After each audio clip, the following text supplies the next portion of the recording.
to go. I went to go see a movie yesterday. I went and saw "You Were Never Really Here." Have you guys heard of it? I'm not familiar. It's excellent. I guess it premiered at Cannes last year, but it's now out in a small release. It's Joaquin Phoenix. It's based off a book. Joaquin is back. It's really good. You guys would really like it. One of the guys from Radiohead did the soundtrack and sound design. Is it Johnny Greenwood or? Yeah, that's it. And I really love when like sound design and soundtrack are kind of mixed. So like it's really good. I really like it. But on the way there, we were driving up to the Laemmle Theater in North Hollywood, NoHo as they call it. And I was waiting for a light in NoHo. And there's this big red pickup truck to the left of me waiting to make a left. And they had a big, they had two Trump bumper stickers. And they had a big, double. Yeah, they had a big banner bumper sticker, just banner length, because it went all the way across the top of their cab. Okay. And it said, "Hey, asshole. Yeah, you. Put down your fucking phone and drive." I love that. I love that stuff. Okay. And so he had two Trump stickers. This one that's just cursing at every driver behind him. Mm-hmm. And the light turns green. He does not have an arrow, and yet he blows through the left turn in front of 3 lanes of traffic waiting to go. Nice. It was such a hilarious illustration of who that man is. Yeah, he is above. He's above it all in the law. Other people's lives that are going on around him, he doesn't care. Not to mention the little bit of the logical fallacy, as if you're looking at the bumper sticker, you are not on your phone. Yeah, right. Yeah, and now you're distracted by his bumper sticker. Yes. Totally. I'll just pivot off that for one sharing that just happened outside. Was in Hollywood. Traffic was all stopped for about 15 to 20 minutes as a motorcade of like Harley dudes came by, like probably I'd say 300 or 400 dudes on motorcycles. Oh, nice. All came through, but they had 300 or 400 dudes. I'm not exaggerating. It's 300 to 400. It was a lot. It was the thing where like everyone at lights were just not allowed to leave and go. They rolled. They rolled like that. Yeah, they roll like that. Protection in numbers, but cops had to like stop the lights for them to go through. It was like, almost like a marathon, where it was like this was an event where we are shutting down traffic. Like a presidential motorcade, so these motorcycle guys can roll through. I'm like, you are like stepping on your own badassness by going like, yeah, we're the kings of the road. But please stop and get out of our way, please. Hold on. Police, would you help us get across the town? Yeah, it was such an interesting image of sons of anarchy, but also respect for authority. Right, the anarchy needed to be escorted by the man. Yeah, totally. And just made everyone suddenly like, oh, these are all like dads on these motorcycles. Not to judge anyone that rides a motorcycle, but no, it's funny because it's like it was this image of rebellion, like in the 50s, right? Like, I'm born free, baby. I live on the road. Yes. And now it's like Harley Davidson is like the biggest brand ever. You know? Yeah, I feel like in LA I see there's a couple like crotch rocket assholes. But now I feel like I'm more likely to see like a Vespa dude who's like, I just want to conserve on gas. Like it's almost more that mentality than anything. Yeah. I love a good Vespa. They're adorable. A good, solid French Vespa. Just something that you can carry your groceries on the back home. You know what I mean? Like you have a little brown bag with the baguette sticking out of it. It's a beautiful image. What I really want is the middle ground is the I only know them as the Rough Riders vehicles, but the four-wheeler or the three-wheeled car thing that looks like a dinosaur, where it's like two in the front, one in the back. Are they really popular there? Because those are fucking hot in Philadelphia. Yes. We mean hot in terms of like everyone has them, or like they're hot to ride in? They're everywhere in Philadelphia. They love them. You see them here once in a while. In Philly, you see them. I think they're a little bit more popular. But I think the same guy owns every one of those. Yeah. Like, it's always the same type of guy driving that thing. Yeah. I think it's weird to have one in Philly, because isn't it like snowing there 6 months out of the year? They bring it out when it gets nice. Okay, time to go to the safe storage and bust out the old dinosaur. Yeah, the old Dino Beal. Dynamobile. Dynamobile. I love that. I would genuinely like one of those. I think those look real fun. They actually do. Like, I don't really understand what's different about them that isn't a car. There's no advantage that the one wheel gives you in the back, I don't think. Maybe they turn real tight. I don't know. Oh, yeah, maybe like because, if you're trying to like back on a curb when you go that little extra inch over it. Yeah, like, shit, scraped my underside. Yeah, that car avoids it. Yeah, maybe when you like parallel park, you just put the back wheel up on the sidewalk. You just like park in like back into like the spot, Okay, real pitch. Would you guys remember like an old RC car called like the Sidewinder? Oh, hell yeah. It would like, its whole thing was it would stop and it would suddenly go directly left or right. Yeah. Would we be cool if cars had a like secondary set of wheels, or the wheels could turn 90 degrees and you could just parallel park by like straight up and then stop, rotate, and then immediately 90 degrees to the right or left? Yeah, it'd be great. I mean, I think we've always dreamed of that as soon as we were learning how to parallel park. It's like, why is that not a feature? Is that just too hard for the axles for safety? I don't know, actually. You would think they could do it in a miniature toy form, that they could be able to make it into big form very easily. Yeah, or secondary wheels, right? Because the Sidewinder was secondary wheels. It was like drop down wheels. Yeah. Drop down wheels. So all you need is that. Yeah, that sounds great. You would have to be able to like lock into a separate set of a separate axle, because the way the wheels turn, they wouldn't be able to turn all the way that, Oh, no, Dom, I'm picturing But I think it could be done. I think we got a good idea here. Yeah, when you pull up, you push a button and then another steering wheel and everything pops up. Oh, shit. So you like turn your seat, like you're like, and you like fucking Voltron into a new seat. Yeah. Well, in the Dark Knight when Batman gets into the different part of the tumbler where he like leans forward to fire the cannon. Yeah, in his dope mobile, yeah. Yeah. That you do that every time to park. And there's like LED screens that pop up everywhere. It's actually harder to park. And park no, there's parking music too. It plays. Oh, dude. It's like, so it's just the Wii U shop menu. Yes. It's just Wii shop music. That sounds so relaxing. Parking can be a very stressful affair. That sounds like it would make it so relaxing. Yes. You know what this car is perfect for? For being that Trump bumper sticker asshole, to be able to like be at the thing and be like, "Hey, you asshole," and then be like, "Goo," and just go sideways across traffic whenever you want to. Yeah, and crash into people. Yeah, it sounds perfect for that guy. I have one more story. Oh, let's hear it. Yesterday, me and my friend Julian, we went out to watch. We watched the Sixers game. Did you watch the Sixers game yesterday, Paul? I did, actually. Yo, they are fun to watch. I'm they're super good. excited. They do tricks? They were doing tricks. Mm-hmm. They're pulling tricks on the other team. I've been trying to watch the NBA this year, and it's been successful. I'm really into it. But we went out for a drink, and we wanted to catch the end of the Pelicans Trailblazers game.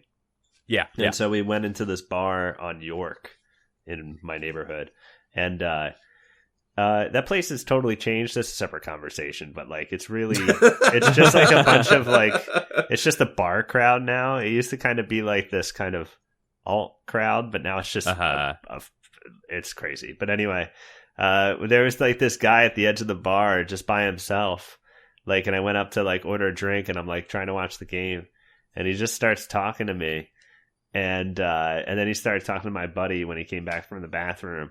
But it was like the saddest story. He was just like trying to make casual conversation, but like parts of his life kept coming out because and like he kept tearing up. It was crazy. He was like, "Oh, weird." Yeah, he was like, "Yeah, I'm from Cherry Hill." Like we were just talking about the East Coast. And then he's like, "Yeah, I came out here 2 years ago after my wife divorced me." Oh no! And then he was like, "Yeah, last September I went through 2 windshields," and he showed us all these scars. Wait, what does that mean? Wait, yeah, like he was in some horrible accident. Used to, or was crashed through 2 windshields? I burned right through him, dude. I drive too fast; the glass just shatters. No, yeah, I guess he went through 2 windshields, and then he said he can't drive right now. So okay. I have to imagine that he was in a drunk driving accident. Oh, shit. And he got all fucked up. But yeah, he kept he kept talking, and he was just like, "Oh yeah, so and so, this happened to me." And then he would pause, and his eyes would tear up. And I was like, this is like the saddest thing. I feel so bad for this guy. Theory. Let's hear it. He can't drive right now because he's out of windshields. And here's how he drives. He doesn't wear seatbelt or anything. Right. He slams on his brakes. He flies into the windshield. The windshield catches him. He's like, "Oh man, that was a stop." Thank God that was there. Oh yeah, he's like a cartoon. Yeah. Yeah. And then when he's out of windshield, he's like, "I can't drive. How will I stop?" He's like McGilla Gorilla. Like he has his legs. His legs are sticking out of the windows. In what way? Is that how he drove? I don't remember that detail from McGilla the Gorilla. I swear McGilla Gorilla drove with his fucking feet out of the car at some point. I'm gonna stand on this hill just like I stood on the hill of that monkey hailing Hitler. You were right about that. You were right about that monkey. Here's the thing, though. So, last episode, the monkey from Indiana Jones that Seek hailed. I don't think that's a full Seek hail. It's supposed to be a Seek hail. They sped it up. They didn't train that monkey to Seek hail. Like, a guy just went to jail for that. What? In that one. Yeah, he taught his dog to hail Hitler. Oh, no, he didn't. This is not real. I heard. No, it's real. Yeah, he got arrested. Yeah, and I forget which country it was, but it's like illegal to do shit like that because of. I think it's Germany. Because if a dog Zeke hails, Hitler will come back from the dead. If a German Shepherd does it, yeah. If you say his name in the mirror with the lights off. Oh, don't say that! You're spooking me. Yeah, sorry. Wait, but really? What do you guys think of my? What do you guys think of my incredibly unique story of running into a sad man at a bar? I think it's a great story. It was just bizarre. It was just weird. It's weird. It's weird that like I get like that cliche of the sad man at the bar by himself or sad woman just like drinking their sorrows away. But when you encounter it, it's like it's a surreal experience because I don't go to a bar for that experience to be sad, you know? Like I don't go and do that. No. So what do you go for? Just joy, just pure joy, you know, in friendship and joy, happiness. And maybe that's my gifted life that I can go just for joy. But when you encounter it, you're like, why are you doing this to me? Why are you putting your bad times on me? You're mad at him. Yeah, like this is my good time, and you brought your sadness here with you. Don't bring your sadness to the bar. That so I'm at. Proposal: bars should have two separate sections, like a smoking. Yes. I don't know if they do it in other states, but like in Indiana, you can have a part of the bar it's smoking or non-smoking. Yes, smoking. If it's separated by a wall, you have sad bar, happy bar. Different areas, and you got to make the choice when you come in. Or if you get different attitudes as you're going through, you got to switch rooms. If you're sad, maybe you get free drinks if you're not sad, and you go to the sad bar and you take on some sadness, like Dom was doing. You know, that sounds exploitable, though, right? Because you're going to have someone being like, "I don't think you're actually sad." Well, the sad people don't get the free drinks. If you're just sad, you're just there to experience your sadness. But you can have some like.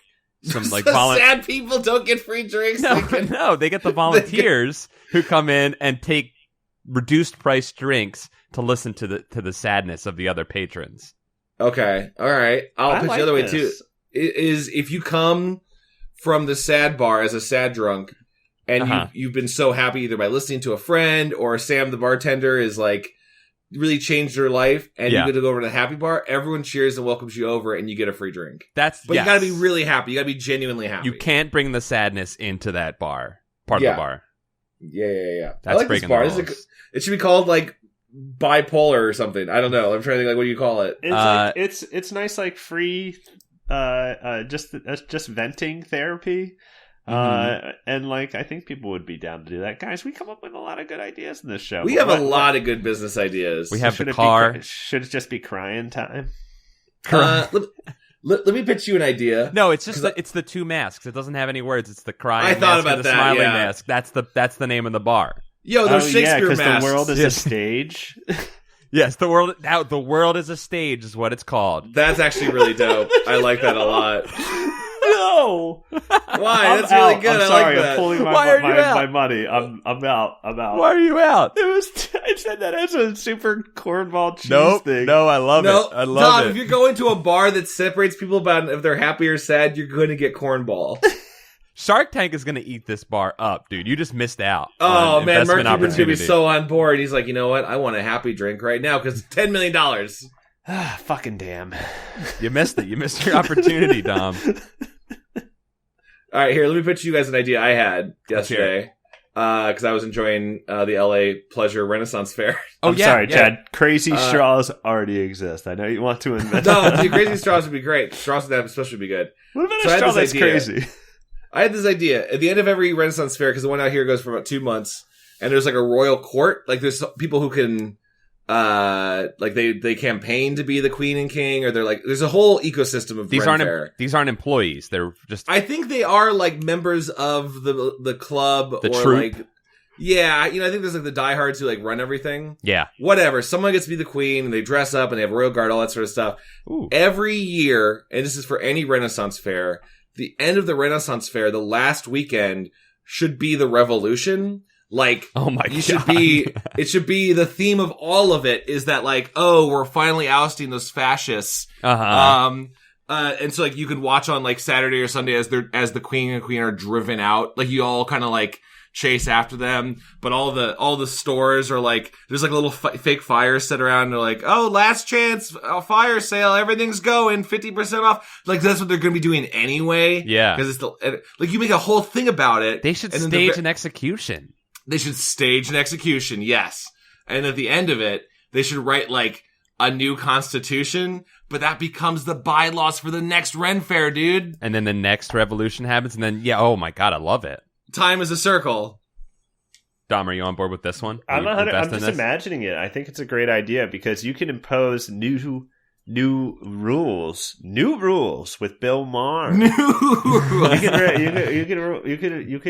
could put up new rules. Be like, next year at the Renaissance Fair, you can't wear roses. I'm banning them. Roses wow. gone. Oh, wow. That's a big one. I was going to say, like... And then you'll have the secret rose consortium that's selling roses in secret parts of the Ren Fair. Underground? Underground rose ring. And then people have under their cloaks. And people can have, like, under their cloaks, they could have, like, secret roses that they, like, flash to each other that know that they're in that group. I like this a lot. And, there's already a language of flower color. Rose is great. They come in all colors. You could be communicating with the underground rose ring just by flashing a little rose at someone. But I'm gonna if I was the king, I would employ some guards to seek out and shake down this ring. There would be spies. This is great though. I would love to watch this stuff happening.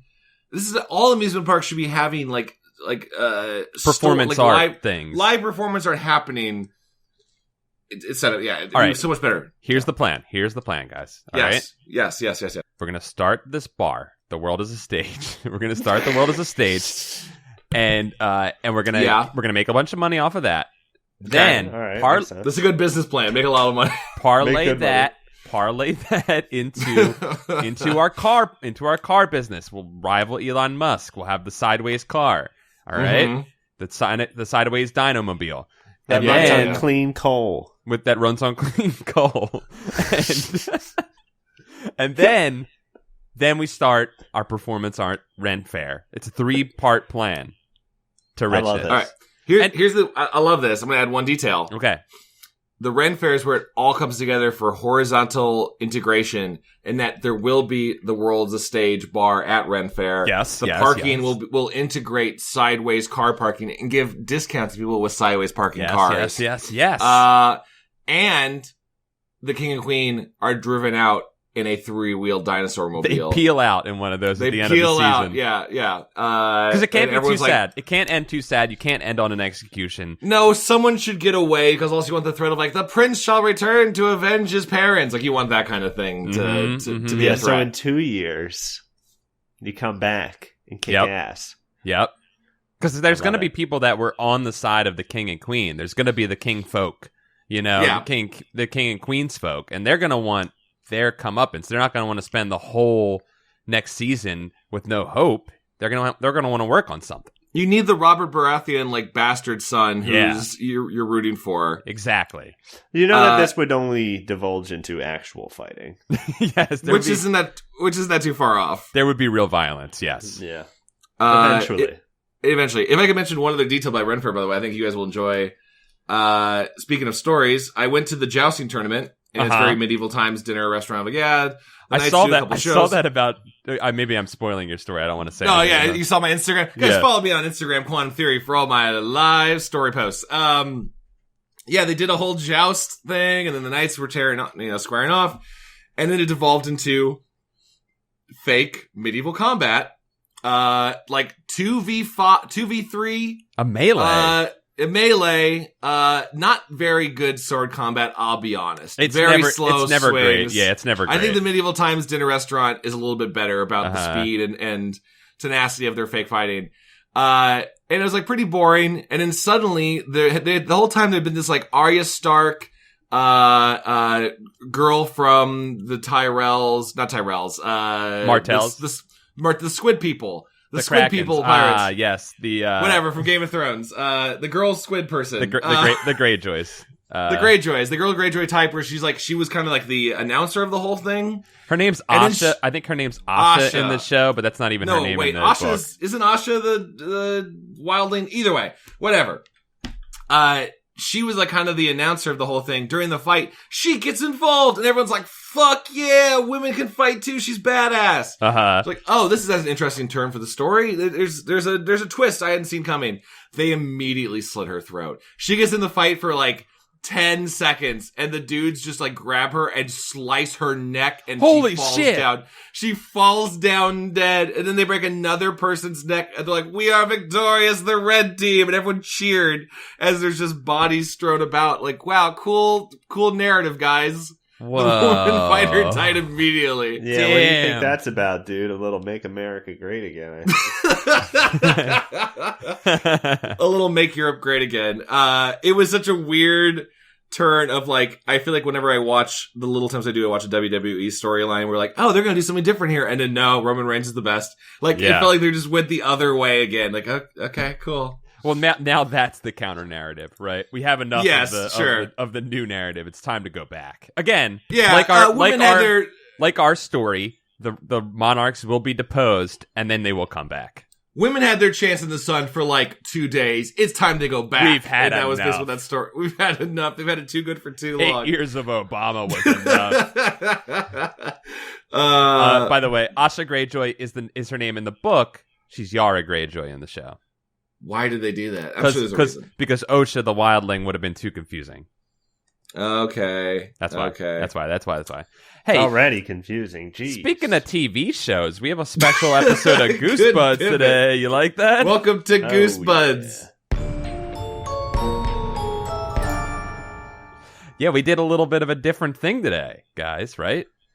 Yeah, we watched episodes of the television show. We watched Don't Wake Mummy, and we watched Click, based on the source material for the Adam Sandler comedy. I'm convinced it is.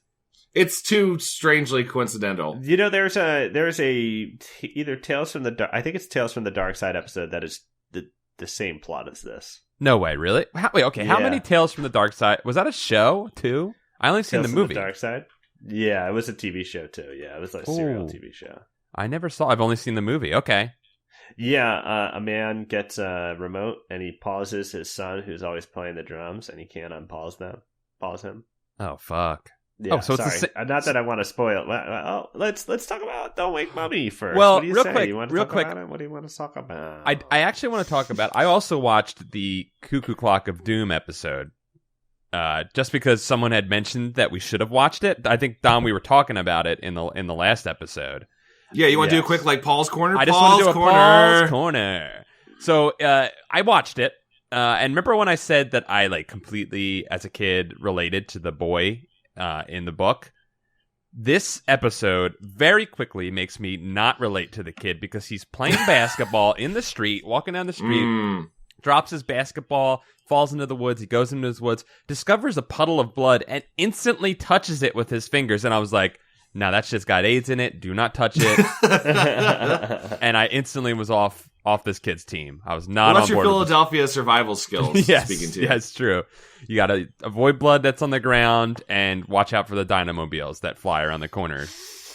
Does he also like just kind of give up to his fate and let his mother change his diaper? Chad, and shit? you have to watch this one because this kid is in control of his life the whole time.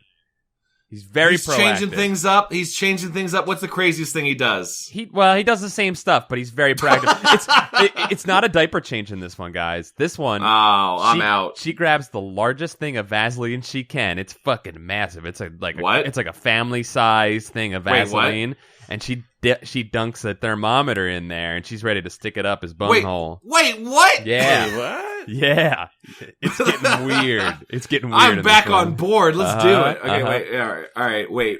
So does it happen? No, the dad comes in at just the right time to be like, hey, let's go to the antique store, and then I thought you were gonna say he comes in, he's like, what the fuck are you doing to our boy? Like, no, he comes in, he's like, honey, I hope you got the family sized Vaseline because I'm trying to get in on that action too. Jesus Christ! So what a weird joke to go for in that show. It was weird. It was very weird. It's pretty much the same. There's a great moment. Because they're trying to set up the fact that the sister's going to disappear later. He picks up the family photo thing, and it's like a frame with like all their photos in it. Sure. And he looks at it, and it's just the 4 headshots of the actors, like that they obviously used. Oh, that's so awesome! It's all 4 black and white headshots, and it's so obvious that they're headshots. They're perfectly like posed professional shots. It's great. That's cool. But there's not much different in it. There's a great special effects sequence where the kid is like green screened running away from the clock. The clock is also green screened chasing him down a hallway. And then that's dope. The cuckoo clock's open and his sister's head comes out instead of Whoa! It's like, CG, it's green screen, but it's actually a really funny little sequence. That's pretty cool. The major difference in this is, and someone mentioned this on the subreddit. I want to pull up our Reddit real quick. Yeah, shout out to our subreddit. Yeah, because I think it was on the subreddit that I saw this. It might have been on Twitter, but there is this very brief moment. Here, let's see. Let me see if I can find the name. No, I don't see it I don't remember where I saw it. Sorry. Whoever told us to watch the episode, please send us a message and let us know. There is this moment when he's 6 years old. He runs away from his birthday party that he's having with younger versions of all his friends. And he literally is like, I'm busting out of this joint, says that as a 6-year-old, and somehow leaves his house and walks into town.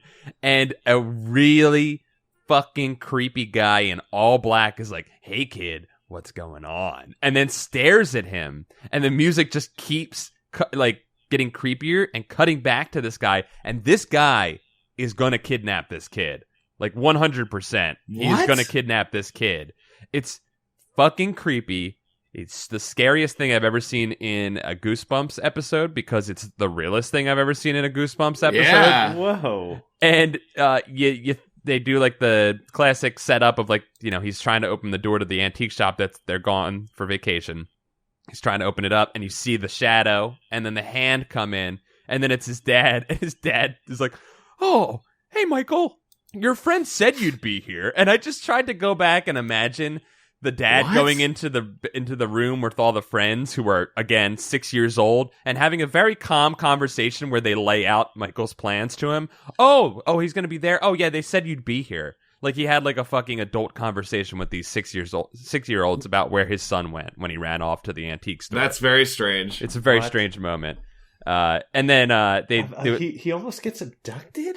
He almost gets abducted. It's fucked up. I still can't get all right. Just to pivot off, does he do anything different in the timeline that leads him to get abducted? Because theoretically, does that mean if he's traveling backwards in time, was there a period of time where he almost got abducted in the past? Right, like that's an event. That must have been a time in his real life, right? Yeah, that's kind of fucked up. It's dark. It's dark. It's very, very dark. Did I tell you, the guys, this story about this really dark episode of Unsolved Mysteries? No. Because this is reminding me of it. It's going to bring it down. It's going to be tangential. Maybe we should just continue. Save it for Camp Goosebuddies, our private show. What a good cliffhanger there. I want to I do want find out what episode of Unsolved Mysteries Dominic watched. I really like it. Well, why don't we? I do think that's a great way to listen. The Camp Goosebuds people are better people. They'll hear it. Whoa.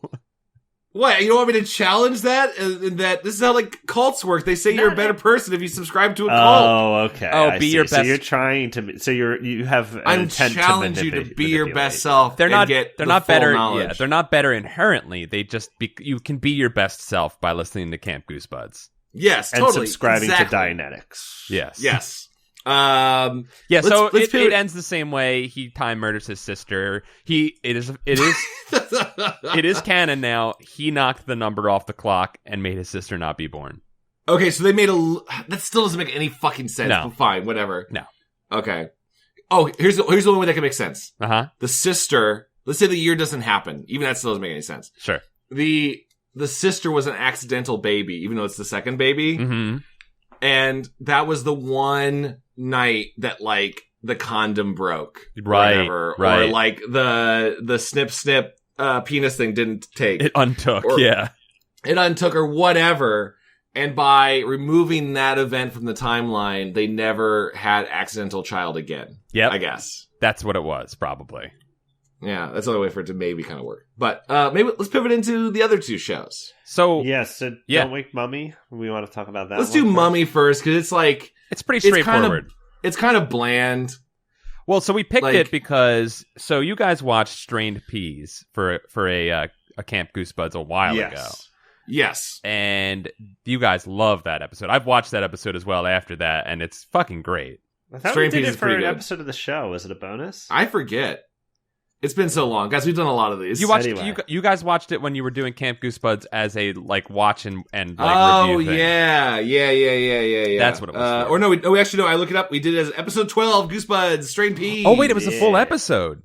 Yeah, full episode. This is not the first time we've ever done this. Go back to episode 12. Wow. Okay, so you guys did it before. We've talked about it. So the reason we picked this episode and Click is because they were from the same anthology book where that came from. Oh, okay. Yes, right. That's right. That was the choice between Tales That Give You Goosebumps is what it was called. So these are like ones that wouldn't have a full book, but they turned into episodes for some reason. Yeah. Which I think is better because it gives them more leeway to do whatever the hell they want. But then they didn't do much with this one. No. Yeah. Don't Make Mummy is essentially one of the Mummy books. Like, don't they have the Mummy in the house in the one Mummy book? I don't know. Maybe we haven't gotten to that one yet. Yeah, no, the Return of the Mummy is just... It's just a totally different mummy. It's just in the basement, right? Well, the second one was back in Egypt. The second Mummy book was back in Egypt. No, the first one's in Egypt. The first one's in Egypt. No, the second one they do too. They go back in the second one because I remember we did the book on the Mummy Goosebumps because only mummies can exist in Maybe Egypt. I'm thinking of the TV episode because the TV episode does not take place in Egypt. Yeah, because only here's the problem with the Mummy. It kind of works in not the Brendan Fraser movie. The Brendan Fraser movie is perfect. Right. Rachel Weisz is a dream woman. Is once you take the mummy out of the scary tombs, or where you're trapped and it's hard to see, or maybe he has scarabs to control, the mummy is just a zombie. Yeah. It's a slow zombie, singular zombie, not much of a threat, honestly. The problem with the mummy in these stories, and why you're right in this way, it is just a slow zombie, is mummies are supposed to be, one, rich ghost zombies, and two, they're supposed to have magic. They need to have magic. They have magic. They have scary magic. They make bugs. They can make bugs crawl out of the ground. That's what I'm saying. The best part of the mummy, Brendan Fraser, was the scarabs, or it had 4 zombie guards or whatever, and they did the scary mouth thing where it's and his mouth drops down. Yeah. That scary shit is what they're supposed to be able to do. Magic. But if it's just, I want to walk slowly towards you and kill you, not that bad. Not scary. But here's the thing about this episode. It is a mediocre horror episode. It's not too bad in that, it's not scary. It's for kids, but yes, it does a decent job of setting up a monster and then having the monster do some scary things, and then that's it, right? It's also, it almost feels like it was shot to be as cheap as possible too, or like written to be as cheap as possible, because the central plot of this book, movie, show is that there's a little kid. He's real scared of everything. His only character trait is he's real scared. Mm-hmm. He's the most one-note kid we've ever had. His sister pulls pranks on him. She's a bitch. Sorry to say that, but she's a real mean. No, she is very, very mean. mean. She has very elaborate pranks. Very elaborate pranks. And her nondescript friend, who's just kind of along for the ride. Mm-hmm. But, like, her mom's an archaeologist. I think that's where Dom's talking about how it's like just basically the Egypt plot from the other books. It is very much so the Egypt plot. You're right about that, Dom. But but in Return of the Mummy, they did go back to Egypt. But they're sent a mummy in the mail. This is actually the funniest part of the whole show for me. Was pretty great. It just shows up like FedEx, and the FedEx guy knows it's a mummy, and he's real pissed he had to deliver a mummy. Like, he does it all the time. There's some real weird details too. I wish if you watch any part, just watch the opening where this guy's like, "Hey, miss, there's a mummy here. You want to sign for this or what?" And she's like, "Oh, I don't know. I guess you can bring her around the back." "Hey, Max, she wants it around the back. Can you believe this broad?" It's like that kind of thing. Yeah. And a guy off screen goes, "Okay." Okay. Yeah, like it's like the director. It's such a weird, they're not plussed at all about it being a mummy, but more just annoyed. Like, lady, just sign for it. It's a mummy. Take it. Right. Yeah. It's a delivery of a clock. It's the same old shit for them. But the main reason it's sent to the house was revealed that the dad is an archaeologist. She's also an archaeologist, but she's a stay-at-home archaeologist because she's a woman, I guess. I don't know. Yeah, right. And he's like, "Oh, honey, you're calling me from Egypt. Why did you send the mummy here? What's the big reveal?" He's like, "I just wanted you to get to deciphering the hieroglyphics." Like, not the museum, like not where any of this is. I don't know. But also he tells her a very important detail that he tells her off camera, which is revealed later. Oh yeah, that's really weird. It's very weird because it's like a very crucial. Like, it could have potentially built tension, I guess, maybe. Well, so yeah, they did. Let's get through the first reveal first. Paul, do you want to go? The first reveal of the actual mummy, or of what the mom finds out? Honestly, is this plot that interesting? It's really not. I don't think it's worth getting. I want to mention these two reveals in terms of like how they completely botched the reveals. So like the first one's the mom reading the hieroglyphics, right? And this is like halfway through the episode. The boy's seen the mummy one time. But I guess he went back to bed, I guess. Yeah, he sat up and yawned, and the kid saw it, and then and he went back to bed. Then he went back to bed, yeah. So it's like, don't wake mummy more than once, I guess. Mm-hmm. The mom's reading the hieroglyphics, she's like, "Oh my god, according to these hieroglyphics, he's the 12th son, but this mummy is also," the wording's weird, she says this mummy was turned into a pharaoh. And I'm like, I don't think he was a mummy turned into a king. I think he was a king that was turned into a mummy, but whatever. Right. He murdered his brother. Well, yeah, it was like, but even in that line, she's like, he's the 12th mummy, and usually the 11th, he's the 12th son. Usually the 11th son becomes the pharaoh. It's like, I don't think that's right. I don't think that's all the rule of Egyptian. I could be wrong. Someone tell me. I feel like usually the first son is, whatever. But like, if this is true, this changes history. But then she immediately goes, "Oh, but also he killed his brothers to be kings." Like, so that doesn't really count. You maybe should read the rest of the hieroglyphics as opposed to announcing a discovery halfway through the sentence. Right, yeah. And like, the kid is like real thrown off by this because he's like, he's a killer? Like, it's not... Yeah, he's a murderer! It's not scary that he's a living mummy. It's scary that he murdered somebody in his previous life. This dude killed a guy. Well, he makes a point to be like, we're gonna have a living killer at our house or something like that. That's the second part. Yeah, when the mummy's alive. So like the second reveal is the detail that was on the phone call that we don't get to see between the mom and the dad. Who the dude is trying his hardest to be the Jonathan Frakes in this scene. Like he kind of looks like Jonathan Frakes, and he's doing his damnedest to do Riker. Riker it up. He's like dabbing his neck continually with a handkerchief on that green screen set. He's trying so hard. He was acting hard. Yeah, he was acting real hard. We don't hear this detail. They leave it out for some reason, but it turns out that if the mummy, for some reason, he knows this magical detail about this mummy, if the mummy gets its ashes, its urn of ashes and its organs, it'll get its heart back and turn into a regular human, which in my mind is ideal. Way better. No, yeah, they literally say the moment of dramatic tension is the mummy's now up. Everyone sees it. It's slowly coming at them. A child has ripped its arm off, so it's really not that much of a threat. Right, yeah. The and child like, manhandles this fucking mummy, too. Yeah, it's like, hold on, Mom, I got the ashes. The magic mummy ashes from that movie. I guess it'll kill it, or I control the mummy. Or something. Which is not really a rule other than the movie he watched earlier. Yeah. And he's like, no, don't let him get the jar. He'll turn alive. And my exact thought was same as yours, Paul, of like, fine, let him come alive and then shoot him. Yeah. Like, or let him walk out of the house then, because he'll be a human again. They had the ability to leave and they didn't. And I just kept picturing like them just walking out of the house at about 5 miles per hour with the mummy following and then waiting until like they go past a cop and then the cop just shoots them. Right. For him. Yeah, there was no threat at all.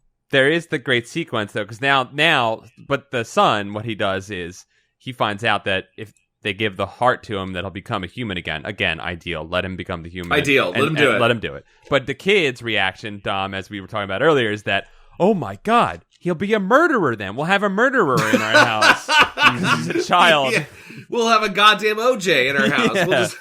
Which, yes, it was that time. So, people were scared. The kid does say that. The kid does say we'll have an OJ in our house. Also, did you guys catch the Prince reference? What? That she says that, well, let's put away this mummy formerly known as Prince. Yes. No, I did not catch that. Yeah, That's real weird. It was a very dated moment right there.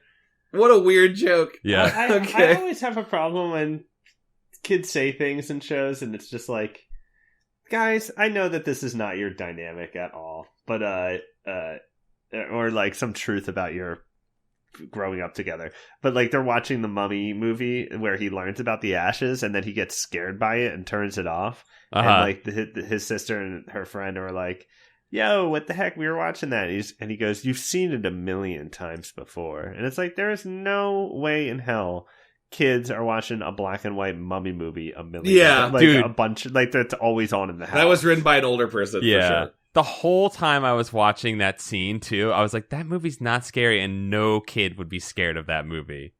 Like, there's no way it's scary. Like, not even that little kid who's scared of everything.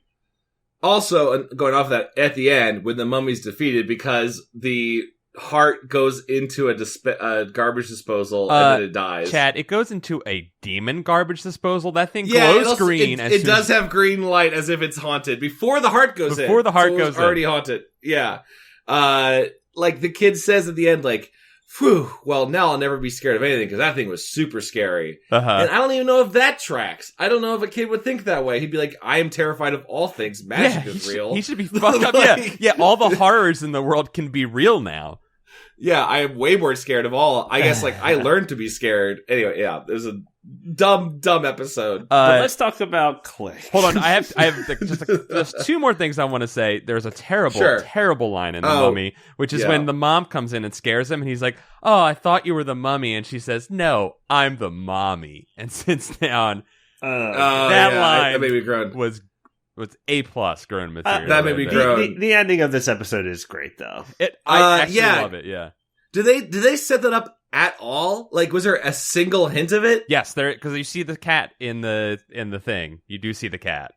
What, on the mummy, on the coffin? They call it out. He says, what was this guy buried with his cat because he was lonely or something? Yeah, they show the cat. Okay, so the final ending moment is like a cat just meowing outside, and the mom's the neighbor's cat. While they're eating a cereal called Corn Dreams, just so you know. Corn Dreams. God, what if it was Super O's or whatever? Super Strength. It should have been Super Strength, but it was Corn Dreams instead. Corn Dreams is a great, like, that should be in a satanic font on the back of my truck. Corn Dreams. Corn Dreams. But they're like, the cat outside's always howling. Opens the door, mummy cat. Full on mummy cat, just a puppet, barely moving, meowing. And lunges at a boy. And without full context, it could just be there's another mummy that wasn't even in the sarcophagus. It's just a mummy cat. It's a mummy cat, and it kills the boy. It's all we don't see that. The camera cuts away, which means death to me. I've seen The Sopranos. I've seen The Sopranos. Right, yeah. That's what that means. It means death. If it cuts out, he's dead. Oh, you think they all got shot at the end of Sopranos? You don't think they just had like a nice meal? I think a cat mummy came into that pizza place and shot all of them with a gun. That's what I think. That's Don't Wake Mummy, which also is a reference to Don't Wake Daddy, the board game, I guess. I think so. Which also makes me think that's why they chose this one to adapt, because they were like, oh yeah, that commercial's on TV all the time. Let's just do this. Let's just call it that and be good.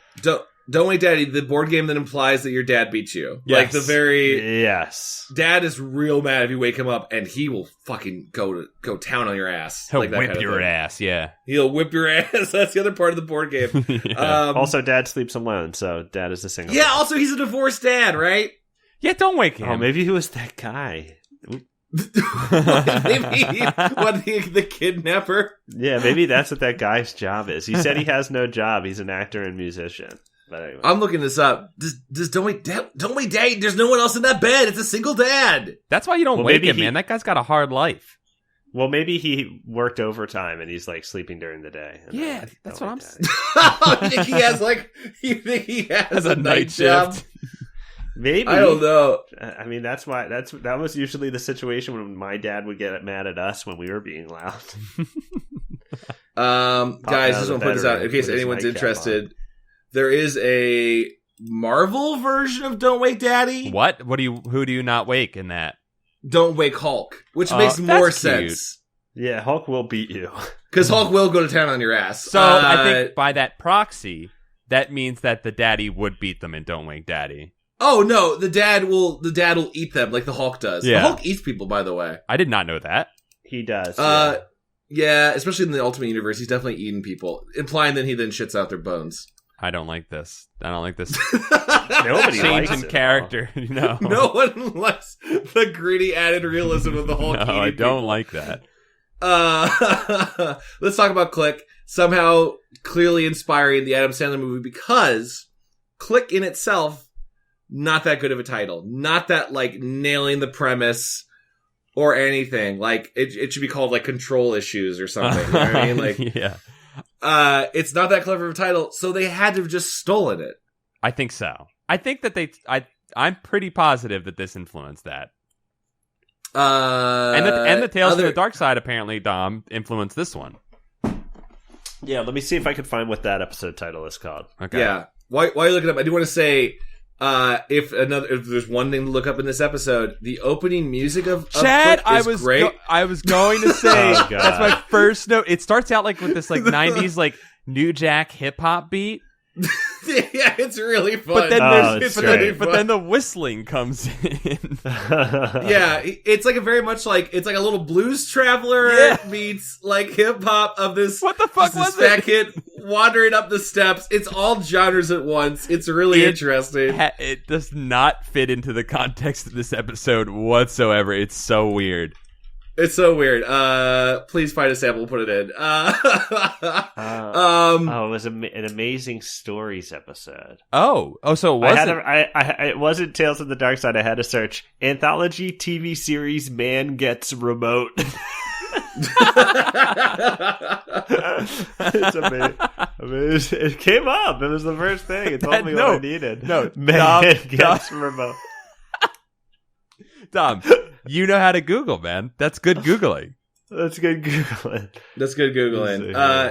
I want to point out, by the way, in the beginning, while this kid pulls up, this little chubby Jon Favreau with his bowling shirt, Dude. pulls up.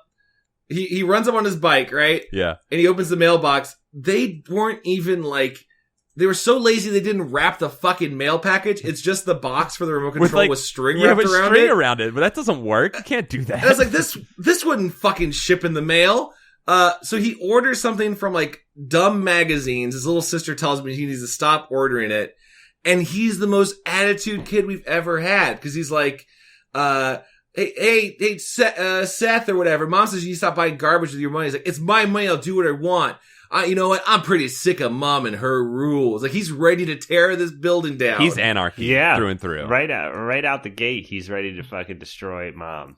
But the packaging for the remote control is like, it's very Rocco's Modern Life, like purple and greens. But in the inside, yes. It's, what was that? It's like, I'm looking at it again right now. It's laid over like a fake octopus. It's like styrofoam. It's like an elder god, like piece of like elder glass or something like that. Yeah, and it's not even packaging. It's just sitting on top of it in the box.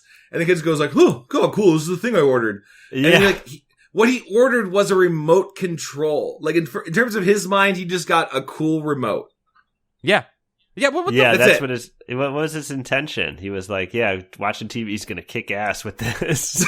Like, it wasn't even like a child's toy that has a fantasy. What does it say on the front that he reads? Like, possess ultimate control or something like that.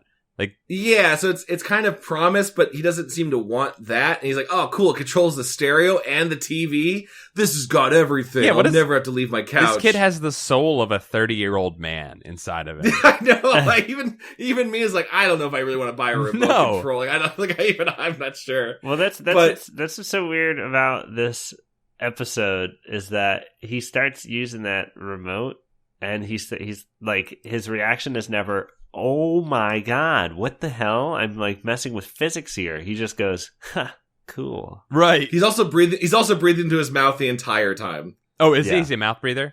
I just couldn't stop noticing that there's just every time he was very winded to move. Wow, I want to watch that again just to see that detail. I didn't even see it. But something else I think we need to talk about at the very beginning, and I had forgotten about this, Dom, when you and I watched it, not for the episode, just watched it, was they want to show that he's watching TV, so they clearly made a fake kids TV show. The TV that the like fucking RoboCop TV he's watching? Yeah, he's watching some, like, all right, what it seems to combine is Family Feud, Double Dare, and WrestleMania, because like a dude, like a Gimp shows up in it. Yeah. So John Ralphio looking motherfucker shows up. Is like, hey, welcome to the kids. I got a plaid jacket. Kids are competing. He's saying stuff that's like vaguely scary. Like the show itself is haunted. Like, oh, someone might get tortured. Then it cuts to... It's dark. It's super dark, the TV show. It's super dark. Like, it itself is scary. There's smoke just billowing in the background of all the shots. Like, seriously, one of the kids' shots of the crowd are kids watching the background like Bozo, and half of them are engulfed in smoke. If you pause it at the right time, you can see the chains on all the children, too. Oh, yeah, they're totally trapped there. But then, like, the next time it cuts to him, there's just a guy in a gimp mask, like, just screaming at children. What is this show? It's amazing. Whatever it was fantastic. And it's way more scary than what is supposed to be the scary thing taking over the TV of, like, a message from Armchair Electronics takes over the TV and gives him a message about, be careful. Also, he's, like, stroking the remote like it's his cock. The caress. It's really fucking weird. The caress was weird. It's really fucking weird. And the kids, like, again, not really interested in that idea. I would think if any tech I bought, like, had integration, like, hello, you're activating your product for the first time. Isn't this neat? I'd be like, dope. Tell me more. Yeah. He bought this product, right? Like, he wanted to use it, and the whole time, things are telling him, like, new features about the remote and cool stuff, and he's like, get out of here, thing. I want to fucking go back to watching TV. Like, it doesn't make any sense to me. Well, Dom, like you said, like, obviously this kid purchased this thing with one intention in mind, but then is completely nonplussed every time he starts controlling physics. What is that? He's I don't know what his motives are. I guess they're dark, as we learn. But like, why? What? I just don't. It was really troublesome to me to always hear him just kind of like being like, yeah, all right, this rules. Cool, I love this. Yeah. He's really nonchalant about it, honestly, even when he's really excited, like, far out, man, rad. Yeah, he was like changing the colors of his fish, and he was really like on board with it. At that moment, I was like, this is a drug allegory, isn't it? When he was like changing the colors of his fish like back and forth, and he's like, this rules. Oh yeah. And he's just sitting there doing it back and forth. Well, he uses the remote for the most like boring versions of it, even in the middle part of the episode. Like at the very beginning, he's like, okay, I can change the color of my fish. Awesome. Yeah. Then he goes outside and just watches a paperboy throw the newspaper back and forth over and over and over again. Like, do anything. Right. Like, smash a vase and then rewind time so you can smash it again. Like, I don't know, something more interesting than just... Kill your dad and then rewind it. Why do we always go to kill your dad? Do it again! Why is that always the thing? Deeply embedded in us. But then again, the killer gene would be unleashed after the first murder. So, yeah, like, he's going through, and again, like, the whole time, like, this omnipotent thing is telling him via like email, everything, phone call, incoming messages. email. Remember when he got an alert that an email was incoming? And then he said retrieve. He typed retrieve email. Retrieve email, and it came up. But it's like telling him things that aren't even really annoying. Like, hey, you can achieve ultimate power. Use the power for good. Right. Don't use it. Don't let it control you. So even then, the remote is basically telling him like, use it wisely, but also become a god. Right. Yeah, well, I feel like they only ever call him to be like, don't use it for evil. And he's like, help, I need help. Something's wrong. And then they just hang up on him. Right, yeah. And they're just like it's kind of like just designed to like bait people into using it poorly and then like punishing them and taunting them about it. Being like, I hope you're not using this for bad things. Just checking in. Bye. So is it a trap? Because my question is, I think it is. Is one, he bought this from a magazine. If it had been a thing where he would have been like, I don't remember ordering this, that would have been more interesting. But he's like, no, I wanted this. It's in the mail. Dope. Theoretically, he got it in Nickelodeon magazine. That means there's, hundreds of thousands of kids with this thing? Right. Or who could have it, and they all have God remotes? Or is he the only one? I don't think it's ever made known, right? Okay. They never really show this thing as a wide, like, it almost seems like he's got the only one of this thing. I really think he needed to, like, accidentally get it in the mail. Or what if it had been, like, a wrong messaging? Like, what if it showed up in the mail and it was, like, to Merlin Stormbeard or whatever. Yeah. And he's like, that's not my name. The address seems wrong. Oh, the number's off by 1 or whatever, and, like, a wizard lives next door. I'm just pitching a fix. And, like... And he's like, I got this thing that I shouldn't have. I would get it so much more than I bought this for $20 on TV. And why is this everything? And I'm an evil Satan boy. I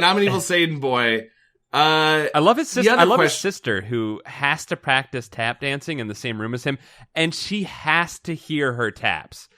She doesn't know that that's not what you're practicing, hearing your taps. You're practicing the moves, girl. You don't need to hear them. Dude, you're good. If you don't hear the taps, you could be completely off. Man. I don't know. I guess you're right. I think you have to hear the taps. You can't not hear the taps. Okay, you know what, guys? I'll admit. I think it's a good observation. Woefully underknowledged about tap dancing. I'll admit it. Okay. You got really called out there, Paul. How embarrassed do you feel? I'm very embarrassed that I've revealed how little I know about tap dancing. So here's my other question off the main crux of this idea is, it seems in the beginning, he is kind of, when he has the remote, he is kind of removed from reality, right? Yes. Like, so when he goes outside, the lawnmower is really annoying. He turns down the volume. Lawnmower guy is not aware of the volume going down. The paperboy going by is not aware of himself being reversed or that other people are being changed. Mm-hmm. Okay, so he is removed from time. Yeah. But almost immediately later, he saves a kid being bullied. The one time he does something kind of good. Yeah. He goes to the bully and changes the channel, transforming the bully into, I guess, different TV personas. Yeah. Which also means there's a bully channel. Also means there's a channel that he has. Right.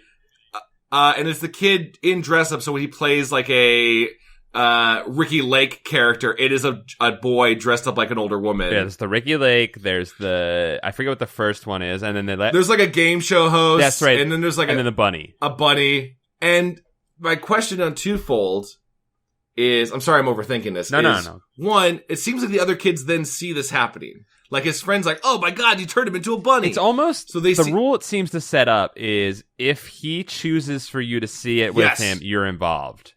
Yes, this is what I wanted to get to. He seems to have a subconscious control of it. Because I was thinking about that because he controls... It's weird that when in that scene where he's controlling the kid on the bicycle and making him go back, the car doesn't reverse. Did you notice that? Oh, God, I didn't even know. They didn't have the time to do that. They were like... Well, they did. I get it had to be a choice. I think it was. They had the car driving in reverse while that kid was going forward. Yeah. I thought about that too because I was like, wait, why is that car still going in the right direction? And I think it's his brain is controlling, his whatever he's focused on is what's getting hit. Okay, because the car the drives TV, past, but because in the next scene, he cheats on his test, right? By he pauses the whole classroom to steal the teacher's paper with the answers, except for his friend, right? but he doesn't point at specific people. He just pushes the button one time, and everything he needs is a freezes. So he does have like a subconscious control over it. I think so. Okay. All right, I'm on board this. Okay. I'd like to think that the teachers and the directors and writers had like an extensive conversation about this days before they're shooting. Like, guys, how does the fucking remote work? And they had to figure it out. Oh, totally. I think they did a good job of the mechanics of this remote in this episode. And I could be wrong. When he changes the bully, it seems like sometimes the channel he changes to is still the bully, but a different genre, and sometimes it's a different show. Like when he changes to Ricky Lakes, he's like, today on the show, children who suck their thumbs. Mm-hmm. And then the bunny, he's like, hello, I'm the bully. Him. Yeah. Do you want to talk about Easter eggs and being bullied? There's like, so then he's the kid again. Whatever. It's inconsistent, minor nitpick, but it came to my attention. Yeah, I thought that was weird too. I was like, wait, is this stuff about him, or is what's the joke about here? Yeah, maybe he's supposed to be a reveal that he sucks his thumbs, and that's supposed to be the thing. Whatever because they all laugh at it, because they're like, haha, fuck this guy, he sucks his thumb. Yeah, exactly. Whatever happens to him deeply harms him on a very, very deep psychological level. He falls down implied to die. Yeah, like, it sounds like he had some metaphysical things happening through being changed. Yeah, like that. I think his mind was flayed by that experience. Yeah. Well, theoretically, if anything, his genitals were switched back and forth. That's true too. Yeah. Because he was turned into a woman and then a man and then a rabbit. So at least some of his organs were being shifted around rapidly. Mm-hmm. So that probably did cause some issues. Some terrible things happened to him in that brief 30 seconds of his life. Yeah, that's sad. And then I just want to bring up like the major problem of it is like the whole time in the episode he's being challenged, like, don't let the remote control you, don't use it for evil, feel free to be a god. And implying like he's either going to go down like a Smeagol Lord of the Rings route, or the remote is sentient. It's really just his remote breaks. Like he's just fighting with the kids, right? Yep. And then the remote gets like knocked against the floor. Now he can't fix it, and his parents are frozen because they were like lecturing him, and he paused them. Yep. I think the break happens before that, right? And then he it's broken, and he uses it then, or is it? I forget exactly when it breaks. Now I'm trying to remember. I thought he paused it and then broke it. And then he paused it again. You might be right. You might be right. Did you guys notice that the sound the broken sound when he tries to use the remote is from which game? Do you know? No. What is it? No. What is it? It's from Dig Dug when the dinosaurs breathe fire. Oh shit! Really? No fucking way. I bet they didn't get the rights to that. I bet someone just stole that. Yeah, probably. I love that. Okay. Or maybe it might have been. I think it was that, or the sound when you fail on Tetris for Game Boy. Like when you lose, it's like... I mean, there were like 12 sounds back then, tops. Well, what I love about the beginning of this episode is when he's playing with it for the first time and he's like turning the TV on, turning the radio on, turning the CD player on. It's like going through these different like stock musics that they have. Oh, those were so good. Yeah, so stocky, and it's like they were pretty dynamic. The one when he turns on the stereo, it's like, wow, yeah, this is what a stereo sounds like. It's real dynamic music. Yeah, it was cool. It was cool. He controls everything: the TV, the radio, the radio twice. Yeah, the radio twice. I like when they ditch it. Like him and his friend are like, all right, now that we fix this, we have to like throw it away and never use it again. And then he immediately runs back and he's like, haha, come to daddy, or something like that. Yeah. He says that and he takes it back with him, and then he brings it to school and his friend confronts him about it. And he's like, you're just mad because you didn't get there first. Or maybe you did, but you just weren't quick enough. It's like, maybe you got there first, you turned around and took it out of the trash can. What are you talking about? Dude, yeah, that's so strange. In that same scene, that was probably the part that stood out the most to me, because he uses the eject button to push his friend back into the into the fucking lockers, and his friend gets knocked down all feebled, and he's looking at his friend, and fucking spaghetti western cowboy music plays, and he spins the controller and slides it into his cargo pocket like a holster.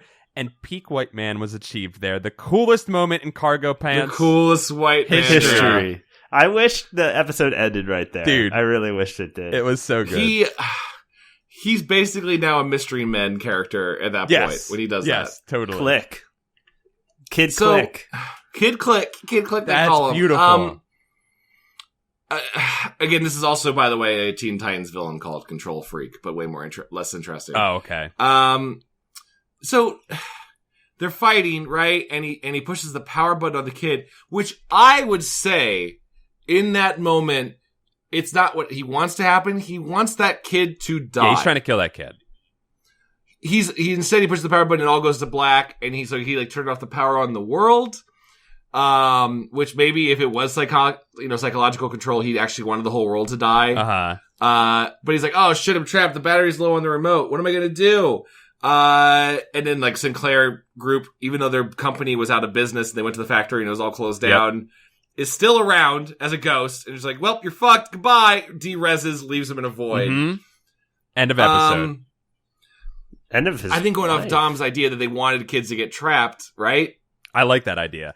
I like this. They were entrapping children. They were trapping children, yeah. For some, maybe, you know what they were trapping them for, guys?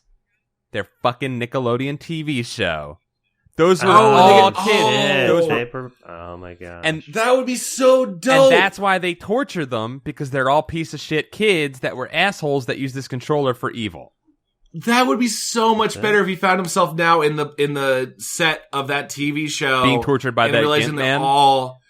Just realizing they're all kids who have gotten trapped and fucked up. That's such a good ending. They missed it. That's so fucking good. Totally missed out on it because it's supposed to. Here's the question: did he destroy the world for everyone, or did he just trap himself in a void? It's tough. Oh, he trapped himself in a void. So you think like his. Because theoretically, that means the remote was his perspective. He himself, what he's essentially doing is actually controlling himself, if you think about it, right? Like, when he's reversing the newspaper boy, he's kind of sending himself back to the past. Yeah. That kind of thing. When he's pausing everything else, he's making himself move super fast. When he cuts off the power... No, because it's the isolated thing he's pointing at. Because when he pauses his parents and then he unpauses them, it's later in the day. Yeah, and they're hungry. Remember that? Well, I'm just trying to connect it to I'm trying to just connect it to when he pushes the power button. That should be the entire world is dead. He's killed reality. I think he's removed himself from the world. Yeah, maybe the power was low. It was a malfunction button or something. Maybe. I feel like he's transporting himself at that point. Yeah, I think so. I think so. It makes more sense unless just pitched another weird take on it. Sinclair Electronics, whatever the people that make the remote Armchair Electronics. Armchair Electronics. They are. I just said Sinclair Group because of the media conglomerate I knew where you were going. That actually controls our broadcast. Look it up, guys. There's some real answers. There's deep shit out there, guys. Building 7. So like. If they had said, I'm someone from another reality or another dimension, and we've been trying to destroy your reality, and you did it for us, you fucking pawn. Like a little bit of a Pacific Rim thing. Cool. I'd be like, dope. They sent a remote to like trick a kid into to shutting the door on their side. Super cool. That's cool. Really weird. That's another cool ending. There's 2 cool endings we have for it. Dom. Can we write some Goosebumps episodes or what? Right? Jesus Christ. Dom, give us a cool ending. You just made the cool ending of this Click episode. Yeah, what's your cool ending for this Click episode? He presses slow motion by accident, and then he drops the controller into a bucket of water, and it's like, and it's like it doesn't work anymore forever, and so his life is just in slow motion. I love it. That's actually really good. It. I thought you were pitching the joke for Click from the trailer that everyone always saw of just like, hey, let's take a look at those puppies. And it's just Adam Sandler slowing down a girl jogging. Yeah, and that was just on television, was like slow motion bouncing breasts in a commercial. Bouncing boobs. And it is surprisingly a really deep movie that's really sad, but like, yo, you see those boobs bounce? Yeah. It does time jump to later, and he's trying to be romantic with a woman on a date. And sorry, is this the Seth Click or the Sandler Click? This is Goosebumps Click. Okay. And he's on a date with a woman, and her voice is just like this. And he's just crying. He's crying at a bar. So later. he lives in a hell where he can he could live a life, but it's the slowest fucking life in the world. I love that. That's torturous. Yeah. Wow. Sad. Tom, yours is a very dark ending, and I love it. I love that a lot. That's Actually, great. that's really good because great. Him being shut off and dead, or implied he's just trapped in a void. Unless it's like a purgatory hell, he'll die in 2 or 3 days. Yeah. But oh shit! I wonder if can you even kill yourself in a? I guess could you? I wonder if you could even kill yourself in a slow-mo world. Sorry, this is really dark. I'm just trying to if you I got an even darker ending. Okay, I'm trying to if you try to step from a car, he slow-mos it, and time is just slowing down all around him, and so everything is a little slower, but he moves at real time. But he's wrongfully accused in a terror incident, and he's sentenced to Unit H. He's sentenced to Unit H, and he's just in. Do you know what that is? No. What is Unit H? I think it was Unit H. Let me do a quick search. I think it is. Wait, hold on. You're just glossing over why he's accused of a terrorist attack. Unit H, level 8. Hold on. No, what did he do? There's a prison in Colorado. Detention. Are you basically pitching the Triskelion from Marvel, just where all the bad men go? I'm sorry. What was that? Say that again.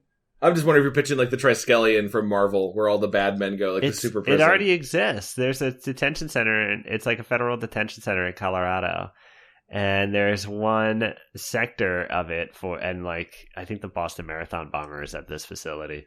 Yeah, he is. Yeah, and there's one detention center that is or one unit of it that's sensory deprivation. So they just strap you to a bed and you're in a soundproof room, and you're just, your eyes are bound, or you have some kind of blindfold on, so you're just chilling there existing, and it's you extra slow. It's just with you, and it's extra They slow. want you to just live out what feels like 300 years. Man, that's fucked up. Can you believe that America does that?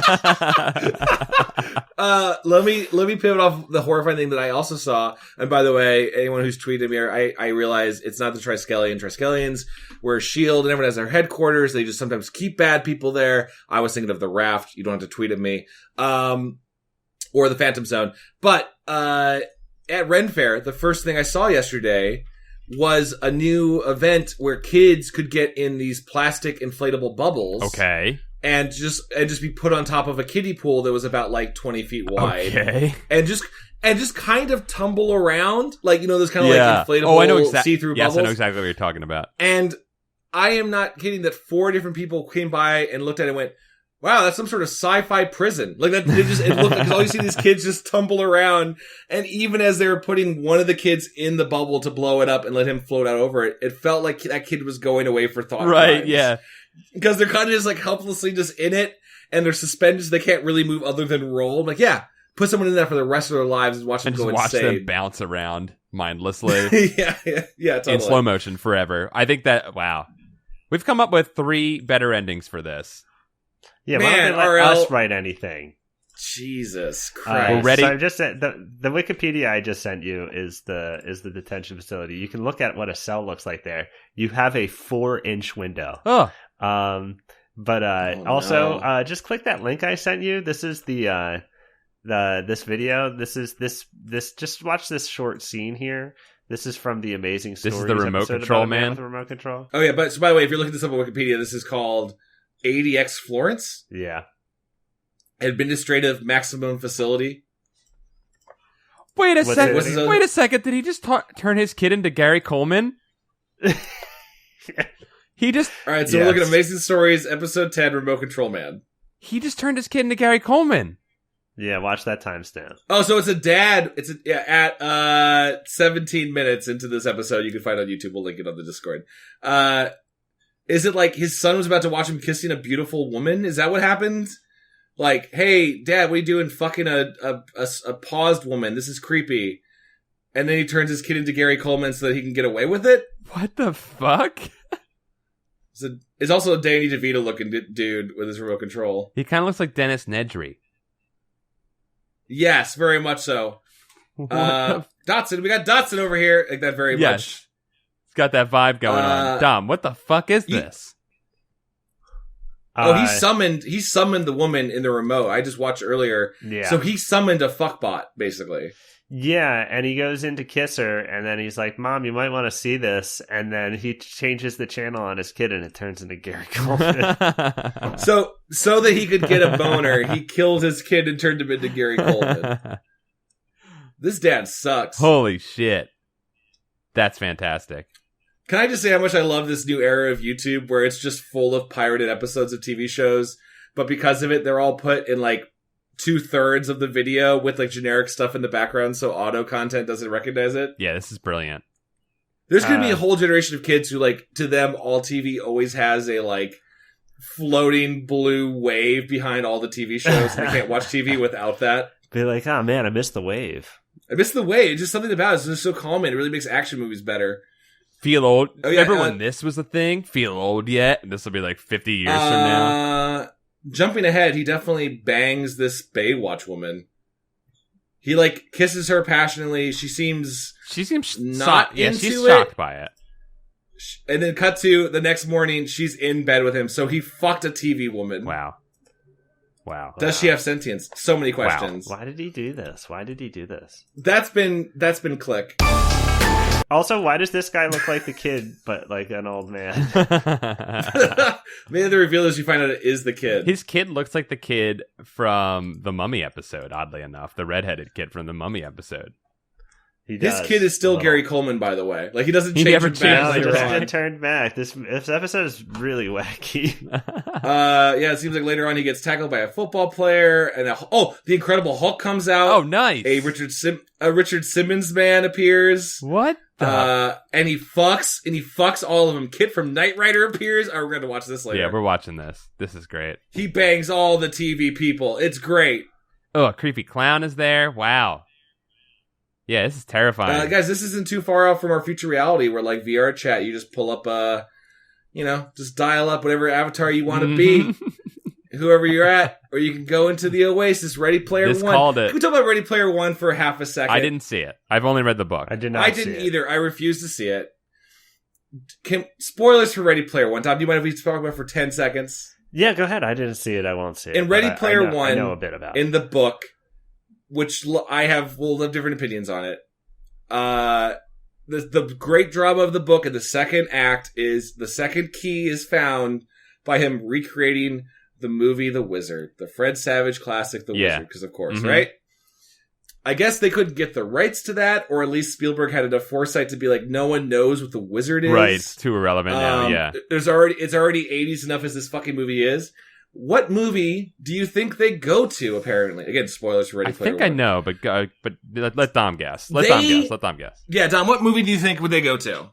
Say that, set it up once more. So they need to go, so in the second act of the book, the main character all he has to do is recreate the plot to Ready Player One. Has to recreate the plot to The Wizard, the Fred Savage movie. And like, he gets all the lines right. Correct, you're the first kid to know all the lines to The Wizard. Here's the key. What movie in Ready Player One do you think they reference instead of The Wizard? Tron? That would be a great choice. It's The Shining. That's right. I did. Yep. Mm-hmm. So they go to the like Overlook Hotel for like a whole act. And it's like a bunch of kids who are 14 just walking through the hotel. And a kid's like, oh shit, what's in this elevator? And open up, and a wall of blood rushes out in a PG-13 kids movie. What? And they fight the zombie woman in a bathtub. I don't want to see this movie, but now I kind of want to see this movie. What the happened? So there's like a whole generation of kids now whose reference for what is one of the scariest movies of all time will be like, I don't know, it's some sort of spooky hotel. Why didn't they make it like Resident Evil or something? Right. Make it the mansion for Resident Evil. Right. It's such a weird, like, oh, Halliday, the engineer, just loved The Shining, I guess. And that's weird because it's supposed to be the 80s, and that's not an 80s movie, is it? I thought. No, I don't think it is, or I don't consider it 80s at all. It came out in 1980, so it just hit it. That's a 70s movie. That doesn't count though. Like, it doesn't totally fit. Anyway, fuck Ready Player One. There's some cool ideas. I'm trying to serve both sides. Guys, I would recommend reading the list of people who are at this high security facility. I scrolled through it, Dom, and there's some scary shit. There's some scary people there. Do you want to hit some? Hit some people? There's Boston Marathon bomber, Ted Kaczynski, Terry Nichols. Unabombers are both there. The Unabomber and the guy who was the co-conspirator for the Oklahoma City bombing, which is terrifying. Jesus. Yeah. Robert Hansen is there, someone who's serving 15 consecutive life sentences for passing on counterintelligence information to the Soviet Union. Damn. Oh my god, double agents are there. This is definitely the supervillain prison. Yep. This is our Arkham Asylum, right? Yeah. This is our Arkham Asylum. And then I'll just read the thing here. It's 2 sentences. In extreme cases of inmate behavior, the center of the prison houses an area known as Z Unit, the black hole, which can hold up to 148 prisoners in completely darkened and soundproofed cells. Each Z Unit cell is equipped with a full set of body restraints that are built directly into the concrete Holy bed. shit, that's crazy. Oh, America. I think this is you. It's just new footage of like. So let that camera roll. I still think every once in a while that is the American anthem. I still do think every once in a while we should sing that at sporting events. Oh, the crazy things you do is such a great America theme song. Oh, guys, that has been Click and Don't Wake Mummy. Don't Wake Mummy. And the ADX Florence facility in Colorado.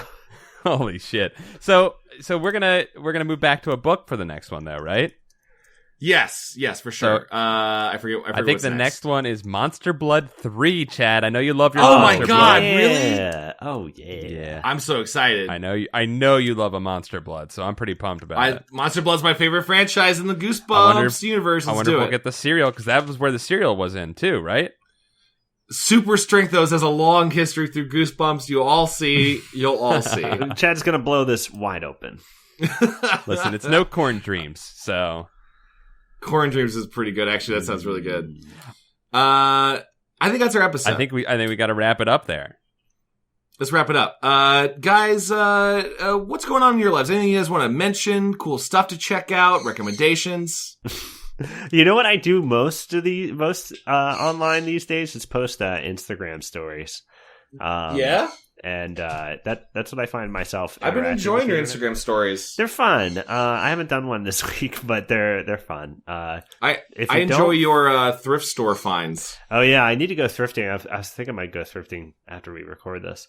But you can follow me on Instagram at Dom Moschiti. And if you want to buy something from me, comfyjr.com. Comfy JR. Comfy JR. COMFY. Paul, what about you, man? Well, I've been enjoying both of your guys' Instagram stories, so I would say all should follow those. Thank you. It's nice to be able to see my friends, what they're seeing in the world, since we're on the other side of the country. And how they see it. It's beautiful. Directly from Chad's POV. I love it. I'll pit off of that then. I'll apologize at the end. Hey, if you want to watch some D&D, I've been playing D&D on every Thursday on the Twitch D&D channel called Trapped to the Birdcage. That's what it's called. I was like, is he Trapped to the Birdcage? I was like, he's gonna get it. He's getting it. He's gonna get it. About to get it. My own show. But I've been playing with Holly Conrad, friend of the show, and other cool people. It's on Thursdays at 5 Pacific on twitch.tv. And Jimmy Wetzel. Sorry. Jimmy Wetzel, who's got to be on this goddamn show. He'll be on this show at some point. He'll be on this show. Real fun. And follow me on Quantum Theory on everything. Yeah, if you want more podcasts like that, where you can listen to people, or that you can watch people, but if you want more, I've shouted it out a few times on this show, but Pretend Friends is my actual play podcast. So good. We're finishing up by the end of April. Probably when this comes out, we'll be done with the season 1 arc, so you'll be able to listen to it. Oh, shit! Yeah. I didn't know there's going to be seasons. The fate of my character Hark is unknown. And I'm on the edge of my seat. That will carry into season 2, so you'll have to wait for season 2 of this series. So we're going to do a fantasy one next. Is going to be we're going to switch to. Interesting. Yeah, so we're switching it up a little bit. Cool. What else? Hey, if you want to follow the show, you can follow the show on Twitter at Goosebuds Pod. We appreciate all you guys who tweeted us. or retweet links to the show. Shout out to a few folks who do that sort of thing. At Muggsy Willits, at Muggsy Willits, at the Writers Build, Nathan Duffy, Stephen Nilsson Alexander, Cat to Cat, Dear Dinosaur, all of you night people, thank you so much for sharing the show to other people. One other thing I will say is you guys keep asking us to do it, and Goosebuds is finally on Stitcher. I never use Stitcher, but it sounds like a lot of you do your podcast that way, so please check it out on there as well. Maybe leave a nice review. Stitcher's great. I've used it a bunch. It's very, very convenient when you don't want to have to, when you don't have a thing downloaded and you want to listen to it really quickly and easily. Stitcher's very good. If you want to look up the show on Stitcher, it's stitcher.com/podcast/Goosebuds. And please leave a nice review or check it out, and maybe those rankings will also help us. They're always it's always helpful to get in a review or whatever you can put on there. Any of those things helps the show a lot. Or leave a review on iTunes. And subscribing on iTunes too, or through any sort of RSS feed thing is very useful for us. Totally. Do you guys have time? You guys want to do a couple iTunes real quick, reviews? We have one review on Stitcher, and it's 5 stars from Paul's doll. Is that an affectionate thing or like a horrifying slappy doll to freak you out? I think it's supposed to freak me out, but I think there's also some affection in that, so I'll take that. Okay. What does the review say, by the way? I'll read it. Yeah, read this review. It's fun to look back at these ridiculous children's books, but the real charm is in these 3 boys' hijinks that are barely related to young adult humor. Aww. Oh, well, that's nice. That's nice. And you can say stuff like that. You can call us out. You can challenge us. Whatever you want to do in these reviews. Yeah, I'm gonna pull up my iTunes real quick, and we can listen to. Sure, and we'll do that. And I think we'll be good then. Yeah. So if you guys like the show and you want to support us, it's always great if you go into iTunes and leave a review. We're going to read some of our favorite 5-star reviews, and I'm going to read this one by C.T. Lee. The buds I have always wanted. It's very nice. I was a huge Goosebumps reader growing up. As an only child, it was the only outlet I really had growing up. I never had anyone around to share my interest in the series, so there was no one to discuss it with. Listening to Dom, Paul, and Chad casually and hilariously discuss the books and their memories of them as children causes a pleasant wave of nostalgia to wash over me. The gang's like-minded opinions, as well as their natural playful banter with each other, keep me hooked on the episodes, not wanting them to end, and always keep me coming back for more. I definitely recommend this podcast for old fans and even those who have never read the books but are interested in the series. Thank you, C.T. Lee. That's really nice. That's the nicest way to sum up us being monsters. Yes, it's great. Absolutely. Us bullying an old author. I've got one here. Slink Dreams by A.E. Thrasher. Let's see here. The night before Christmas and all through the house, nothing was stirring except Santa getting some hot slink. Oh, yeah.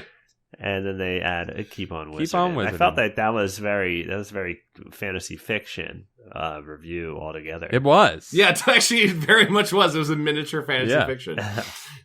I got one from Wiggly Tough Turf that says, the goosiest, buddiest of all podcasts, 5 stars. R.L. Stone captivated a generation of children with his horror books, and now Goosebuds is captivating a generation of adults. I was listening to the podcast just this morning over breakfast when suddenly a giant spider burst into the dining room. It was at least 12 foot tall and started spitting acid all over me. At that point, I realized I was going to be spider food. Actually, it turns out it was just my kid brother wearing a mask. Thanks for all the laughs. Wow, you actually really nailed R.L. Stein's writing right there. That's perfect. Just needed chapter 1 and 2 there. Yeah, you see a little pause. Right. That was great, guys. Thank you for leaving those reviews. They're very helpful to us. They help us rank up in the iTunes store, in the podcast section, and they make us laugh too. That's always nice. Yes, and we'll be out with a new Camp Goosebuds soon for our Patreon supporters. If you want to support the show, you can go to patreon.com/Goosebuds. Cool bonus content over there. We're going to talk about a sad episode of a TV show that Tom watched. Episode of a TV show. Can't wait. Sounds sarcastic, but I'm genuinely excited. No, I am Which too. episode? Well, I don't know. What was that one that you said you were going to watch? You teased it. Oh, shit. Oh, the story. Oh, it's grim. Oh, it's grim. Right. Oh, it's real grim. We'll make some laughs around it, I'm sure. Oh, yeah. You guys might just have to watch the story. I might just have to find it real quick. Yeah, please do. I would watch it before we can be. We'll so do you guys our can research. Be as shook as I am. It's sad. It's sad. Can't wait. Otherwise, guys, you have a wonderful rest of the month, and I love you all. Love you guys. Love ya. Corn Bye, dreams. guys. Have some. Corn dreams!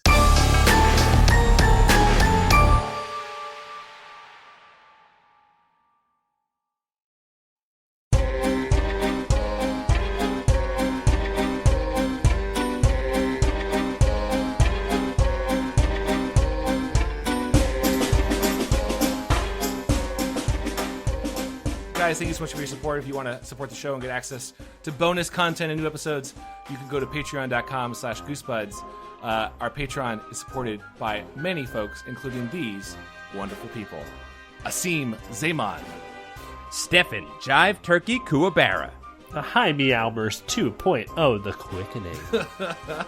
Kale Clinton, T-Crabs. Matthew Reiger. Heidi Shanks, Adrian Gunter. Hector Alberto. Rivera Ortiz. Cougar Kepelman, Reinfected. Nicholas Johnson. Gabe Chavez, Heath Robinson. Sludge McKenzie.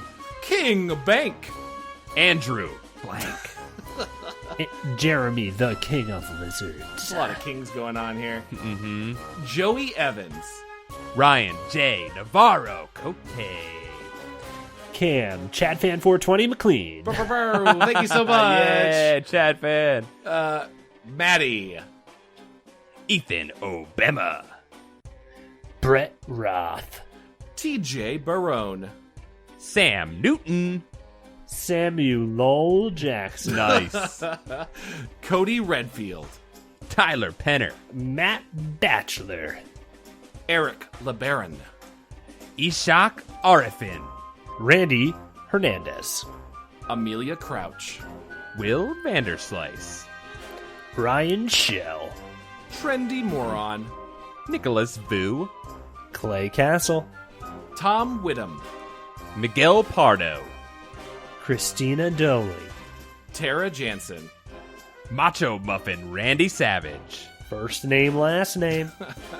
Caleb Daughtry. Let me say again. Caleb Daughtry, Luke Noodles. Theodore, the dog who does drugs. Aw, Oh, I don't know if I'm happy or sad. I don't know. He's free. It's Let him do what for he his wants. kidney. Yeah. For his kidney. Oh, that also makes me sad. Jonas Blotterman, Chris Mazu. Juan Holguin. Roberto Rodriguez. Shifty Swamps. Bud Bark. They're best friends, Shifty Swamps and Bud Bark. Mm-hmm.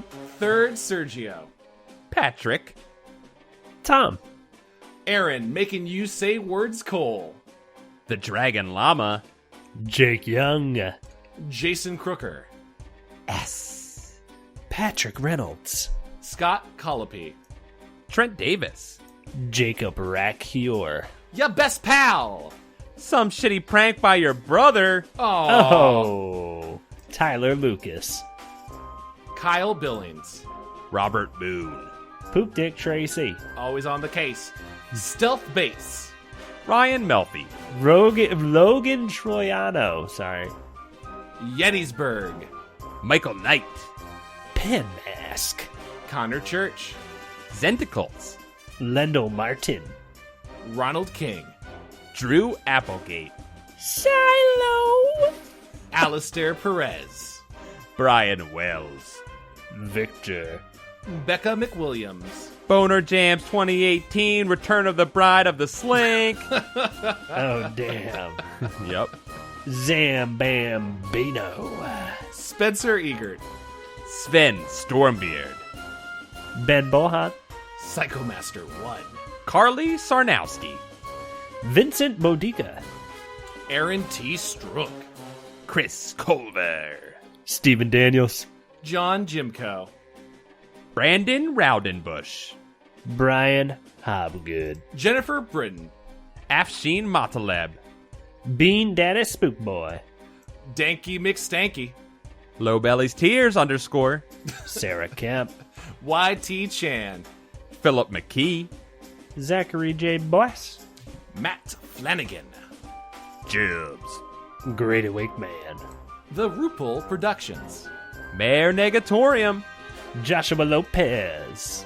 Martin A. Macias. Daniel Callejas. I love how those two go together. Mm-hmm. Jim Greaves. Jean-Luc. Natu Pearl Henderson. Christopher Boyce. Hollis Hornbeak. Turtle Mancer. Zachary James Boyce. Always on there. I love him twice. Walter Frazier. Ford Theater Reunion. Sean Lyons. Cameron Murphy. Audio. Paul Grasso. Ben Biole. Michael McDowell. David Crown. Zane Keefe. Dagger Throwing Knives. I'm a Kevin. Joshua P. Robertson. Tim I. Healy. David Cole. Mickey Mickey C. C. My bad. Sorry. Sorry. No, your record was great. I'll just keep going. Mickey C. Dapio. Jared Mason. Kevin Boucher. Taylor Dirks. Matt Sadler. Nick Henkel.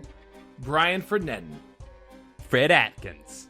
Nathan Dolezal. Clayton C. Mike Lanteri. Kyla Tharp.